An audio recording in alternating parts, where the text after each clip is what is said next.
Bonjour. La dernière fois, pour éclairer les sources de mon inspiration philosophique, j'ai parlé de la vie. J'aime, dans la notion de vie, ce qui permet de réconcilier les opposés, comme l'idée abstraite, et d'autre part, l'expérience concrète. J'aime, dans l'idée de vie, la notion personnelle, la notion d'expérience vécue. J'aime dans l'idée de vie la diversité, l'effervescence, la richesse, la danse qu'il peut y avoir et qui permet au fond de comprendre ce qu'apporte la vie. La vie apporte paix, la vie apporte intelligence, la vie apporte humanité personnelle, la vie apporte diversité, fête, danse. C'est ce que j'aime dans la vie. On pourrait penser qu'avec la vie, on a tout. Non, on n'a pas tout.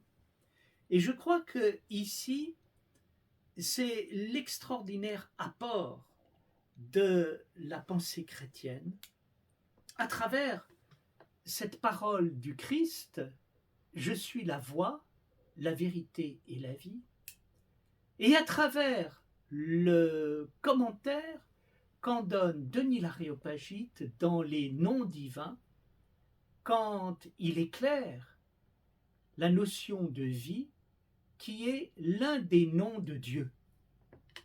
Voici ce que dit Denis à propos de la vie. C'est la vie qui donne vie et couleur à tous les animaux et à tous les végétaux.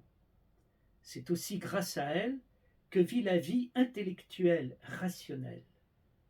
Principe de vie, elle est tellement vivante que c'est trop peu de dire qu'elle est vivante. Quand j'ai affaire à cette phrase, ce que je retiens, ce que j'ai retenu dès que je l'ai lu, c'est que la vie est tellement vivante que c'est peu dire qu'elle est vivante.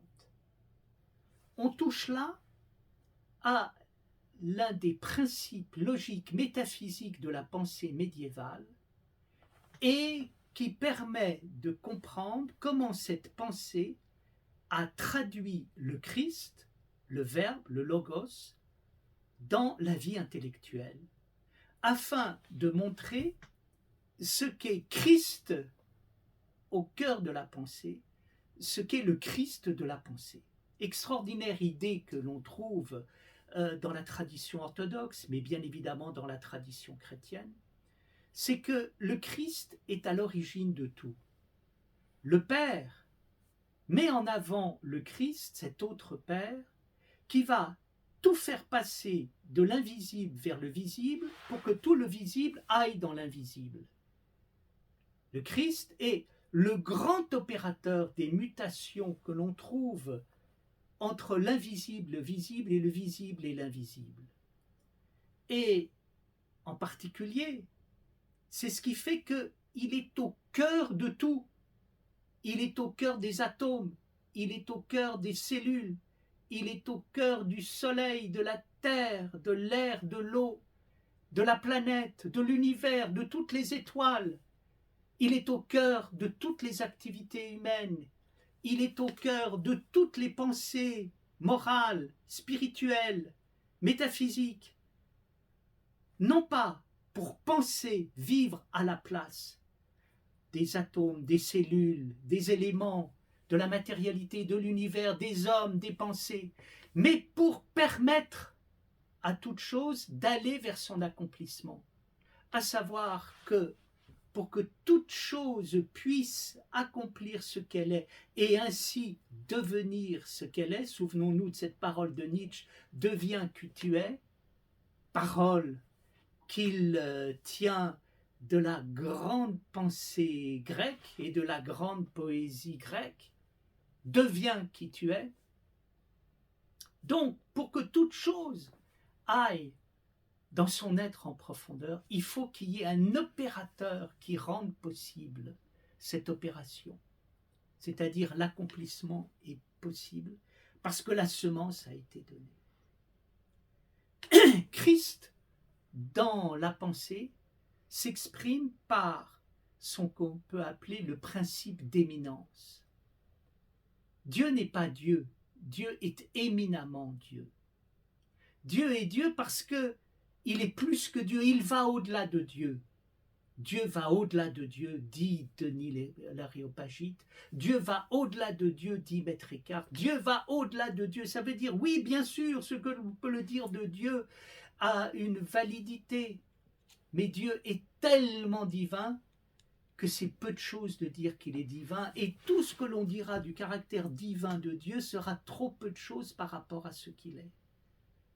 Si nous considérons le Christ, nous voyons quoi? Nous voyons que le Christ sauve tout à travers le principe d'éminence et le plus que vivant. Le plus que vivant, c'est l'essence de la résurrection. La résurrection et le plus que vivant, c'est la même chose. Attention, on a tendance à confondre la résurrection avec la renaissance. C'est-à-dire, quelqu'un est mort et puis il apparaît à nouveau et donc il est ressuscité. Non! Quelqu'un qui est mort et puis qui apparaît à nouveau, il est dans la renaissance comme Lazare. Lazare, c'est la renaissance, c'est la résurrection, c'est pas la résurrection. Le Christ, quand il ressuscite, il n'est pas dans la renaissance. La preuve, c'est qu'il est lui et il n'est pas lui. Pourquoi? Parce qu'il est à la fois le même et l'autre. Et pourquoi est-ce qu'il est à la fois le même et l'autre?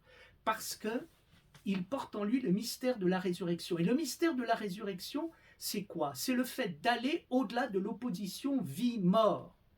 Quand je parle du plus que vivant, qu'est-ce que je dis?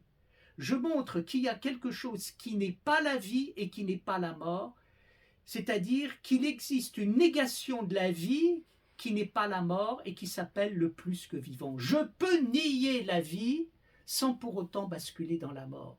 Et c'est l'extraordinaire mystère de la résurrection auquel nous convie le Christ. D'où ce que l'on trouve ici dans la notion du plus que vivant. Et cette notion du plus que vivant, Denis l'Aréopagite la met en relation avec ce qu'il appelle le suressentiel. L'essentiel, c'est l'idée. L'essentiel, c'est l'essence, c'est la nature profonde. Il peut y avoir une négation de la nature profonde, idéale de l'homme, qui ne nous ramène pas à l'expérience concrète de l'existence avec sa contingence. Il existe un dépassement de l'essence que l'on trouve dans le suressentiel. Aujourd'hui, dans la philosophie qui est la nôtre, depuis l'existentialisme, il existe une opposition entre l'essence et l'existence. Et on ne veut pas entendre parler de l'essence, et qu'est-ce qui se passe? Pour ne pas figer les choses dans ce qu'on croit être l'essence, c'est-à-dire une nature figée une fois pour toutes, eh bien, on va vers la contingence. Et allant vers la contingence, on sombre dans le chaos intellectuel. Oui, bien sûr, on peut figer les choses en les essentialisant et en voulant les enfermer dans une nature. Mais on peut en même temps rendre tout chaotique en refusant l'essentiel. Or, qu'est-ce que c'est que l'essentiel? L'essentiel, c'est ce qui permet d'aller du multiple vers l'un pour essayer de capter l'étincelle créatrice qui se trouve à l'intérieur des choses et qui permet d'informer et ainsi de créer de l'ordre et de la réalité autour de nous. C'est-à-dire que rien ne se fait sans essence, mais l'essence peut être quelque chose de vivant à partir du moment où on comprend qu'il existe une essence vivante qui est suressentielle. Il faudrait dire à propos de tout. On dit qu'il n'y a pas d'essence de la femme. Oui, il n'y a pas une essence de la femme. Il ne faut pas figer les femmes dans les stéréotypes, mais il ne faut pas supprimer aux femmes, leur enlever l'essentiel qui est à l'intérieur d'elles-mêmes. Et au lieu de dire qu'il n'y a pas d'essence féminine, on devrait dire qu'il y a une suressentialité féminine liée à l'étincelle créatrice totalement stupéfiante qu'il y a dans la femme avec sa beauté. Eh bien, je crois que dans l'idée de plus que vivant, nous avons affaire à une merveilleuse manière d'aborder la pensée, de l'intensifier.